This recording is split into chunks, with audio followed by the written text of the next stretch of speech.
So, does anyone remember this game?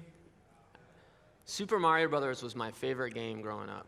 I remember getting Nintendo for Christmas one day, and I think that it really unlocked gaming for me. I was able to immerse myself into this new world. You can see the graphics were amazing back in the 80s, and you could take it with you, you could play with friends. But gaming is changing right now. It's not like it used to be. This is a picture from the Super Mario Maker 2 Invitational last year. And they were trying to create a new category in esports called speedrunning. So it's essentially Super Mario Brothers, but with a competition involved. So they flew out influencers. They made a big venue. They had film. I mean, all of this promotion. And it ended up getting actually several million views on YouTube. So why were they trying to do this? This is why. Esports is growing like crazy. Last year alone, $1 billion they hit finally, with 454 million spectators watching it. In just a couple of years, $1.8 billion and 644 million people watching. Now this is even more incredible. Fortnite, the top game, $64 million in 1 year was given out as prize money. And actually, there's more games in this chart, but if you add them all up, it was about $200 million were given out for these competitions. But what's more incredible to me is that it's growing at 42% a year. So if you think in the next couple of years, there's a massive amounts of money that pro gamers can make. Now, this is actually an example. It's actually an older tournament back in 2015 for a game called Dota 2. And it's a 5 versus 5 team game. And as you see here, it's a real quick clip. They were trying to do a boss power-up, and then this other team is actually going to see them and say, hey, I have an opportunity to kill them. And so they discover that. Then they execute a move. The whole team, in a matter of seconds, wipe out 4 out of the 5 players. They made $6 million from that play. And that was the Echo Slam moment in esports. It's one of the famous plays in esports. And what you didn't hear is the crowd going nuts and broadcasters going nuts at the same time. So you had a huge stadium of people basically looking at this and just going nuts with this. This was the Olympic level for esports for the Dota 2. It was the World Finals. You had teams that would basically get sponsors. They would go into basically team houses. They'd have coaches. And they would play 10-hour days to be this good. But I started to ask myself, what about the rest of us that can't do that? That just can't get to that level? Maybe we don't have time in the day. Kronoverse is creating a dedicated esports platform for everyone so they can play from the comfort of their home with this kind of excitement. Now, the first killer feature that Kronoverse is developing is actually native cash tournaments. Now, the difference is that to go and compete in a tournament in esports, you have to go outside of the game. You have to go find a tournament organizer, sign up with them, and then wait for the tournament to happen. But why would you have to do that if you're already inside the game you're playing that you love anyways? So with crypto fights, as you can see here, is that I should be able to just tap to join because it knows my identity. I should be able to play in, for example, 1 versus 1, which is the default for crypto fights. I pay an entry fee, and if I win, I make money. And I can do 5 versus 5 or team games or elimination brackets like you see here. They can be perpetual. They can, as soon as they fill up, they can start. They can start on a schedule like this. I can earn prizes along the way as I win. And I can even have sponsors that basically provide the purse for the competition. So this is going to actually give the ability to game developers to actually monetize their game in a new way because the esports industry does not support this right now. To do these tournaments, though, you have cheaters, and they're everywhere. Actually, last week I was playing one of my favorite games, and everybody's saying, there's a cheater there, and you just get instant like kills on that. Well, at least I was. And it's just not a fun experience, and it's a problem in the industry. And there's 2 main methods that they use to detect. They can use a client-side detection, which is really like an antivirus software that runs and looks for suspicious programs. And you have server-side detection, where the game developer would essentially contract with an anti-cheat company to look on their multiplayer server and basically flag suspicious players by the statistics. Now, this game that I just said I was playing, they use those. and they're still happening. So it's not working, and that's why I put it's an arms race, is that they're never going to really be perfect on that. I found this actually doing research. Fortnite, one of the top games, had a $30 million tournament, and on one of the articles, there was someone that basically is bragging that they cheat all the time.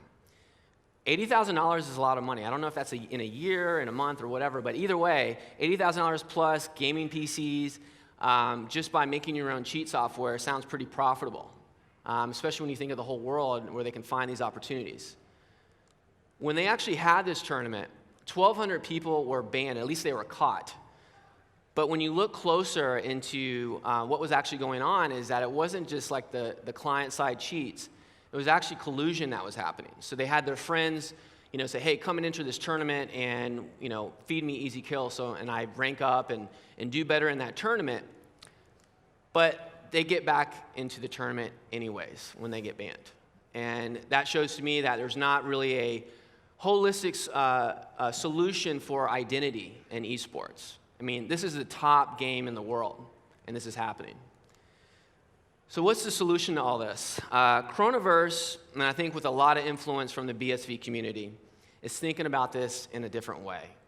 We don't want to be in that arms race of trying to detect everyone, but we want to open up the data so that the community can actually look for these cheaters. Because right now, I can't see anything that's going on inside of a game, essentially.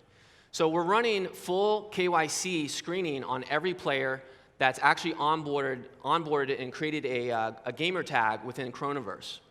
But we're going to step further because now we're going to create an audit trail of every move that they make inside the game. So you know who they are and everything that they've done. So if they ever mess up and start cheating, it's going to be permanently logged that we can find that. But then we're going to go a step further, like I said, is actually open this up to everyone to see. So now we have essentially a complete system to where the community can actually watch, and you actually have more freedom and control about the game that you play. Now, if a cheater does get past some of that, at least at first, the community is going to get smart to it, and they're going to get the ban hammer, as they say online. So another really big thing with Kronoverse that we're excited about, we actually came from the Ethereum side. And gaming items are a really big deal in traditional gaming right now. But in blockchain gaming, it's actually becoming really interesting because there's actually value attached to items now. And so they created these item standards on Ethereum, and then marketplaces started forming.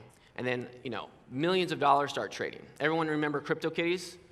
So Kronoverse is actually going to be creating a competing item standard for BSV. So we can actually start unlocking some of these more powerful features that we can actually beat them in, such as cheaper and faster item transfers.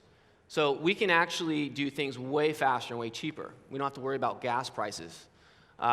We can also do things that they can't do, such as the actual item, so the 3D model or even the image or even the metadata or properties of that item can actually be stored on-chain with BSV.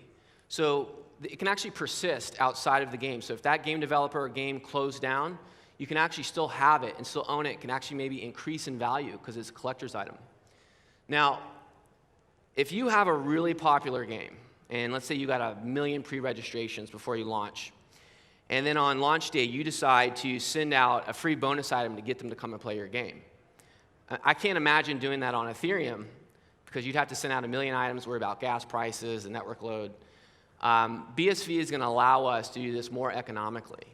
But more importantly is that real popular games in the mainstream market are not a couple of thousand players. You have millions of players, tens of millions, hundreds of millions of players.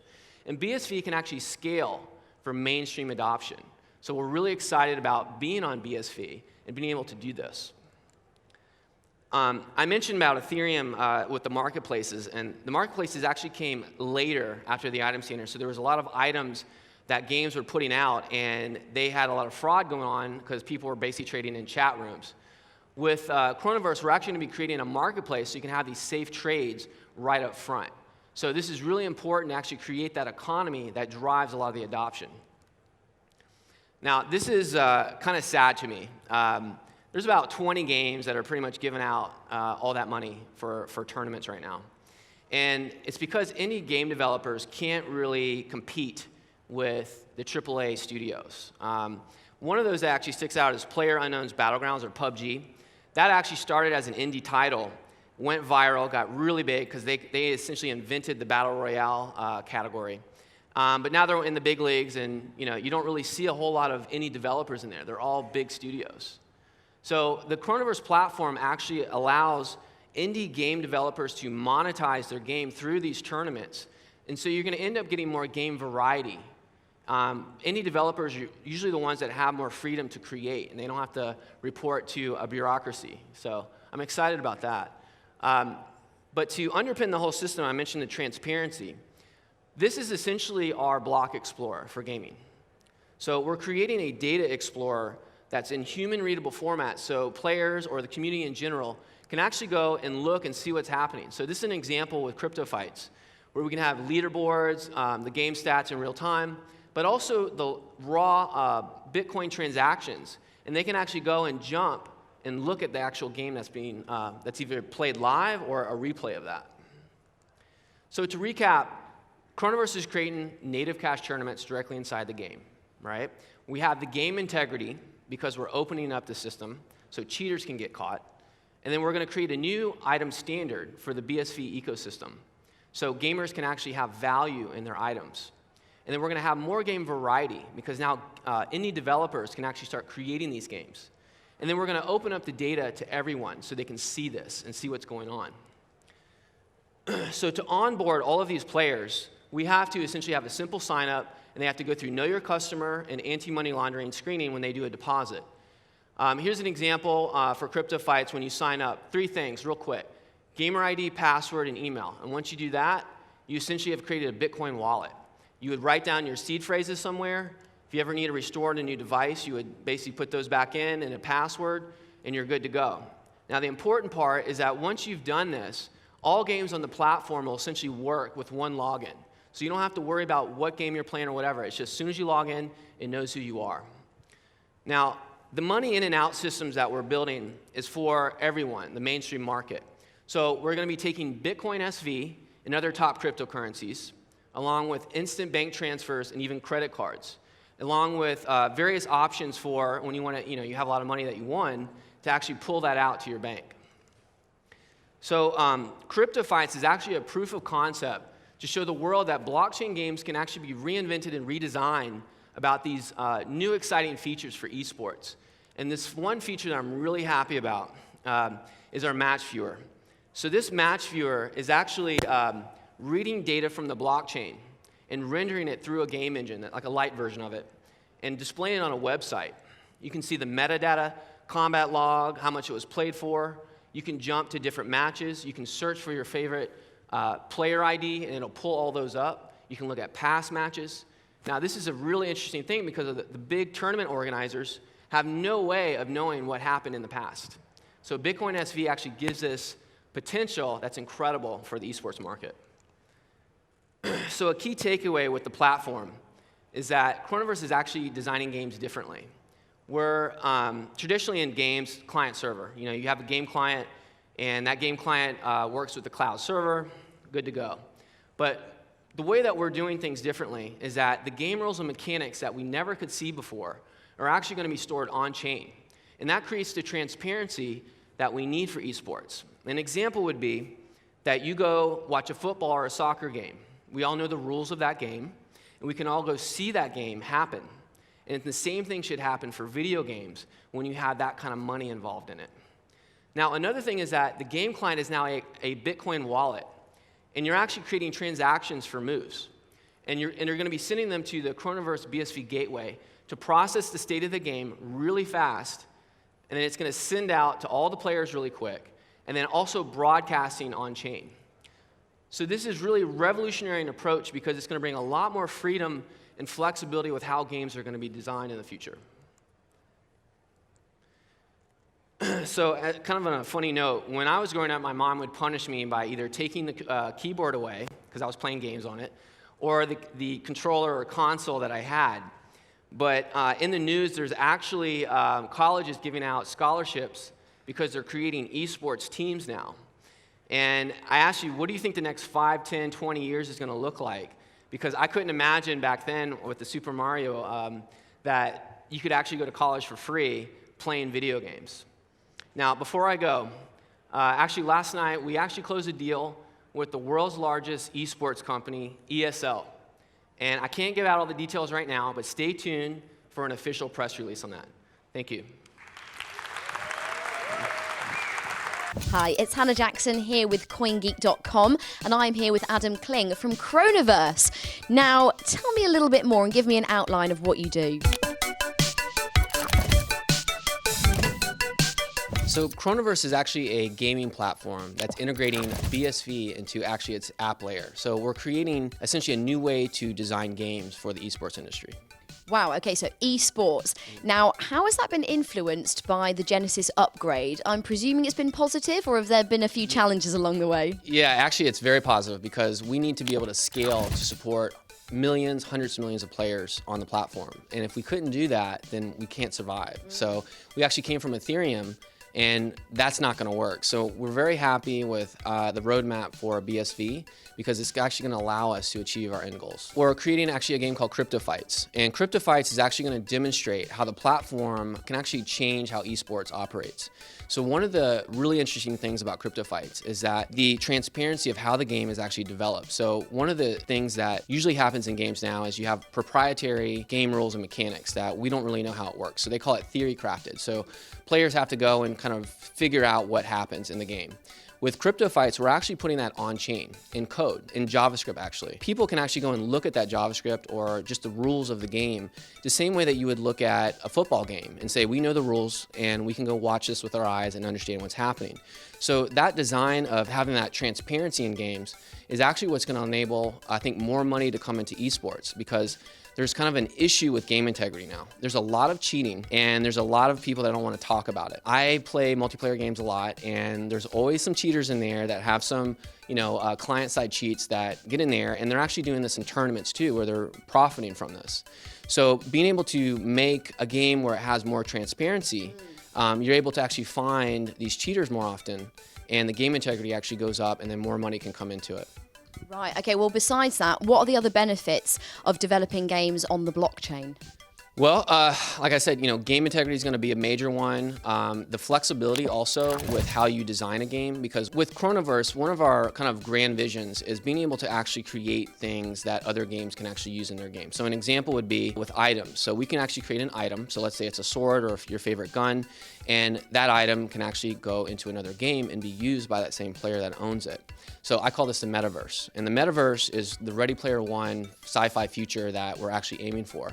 But we're starting with esports because we see it growing very fast, and there's a lot of issues that blockchain technology such as BSV can actually be utilized to really change the landscape for the better.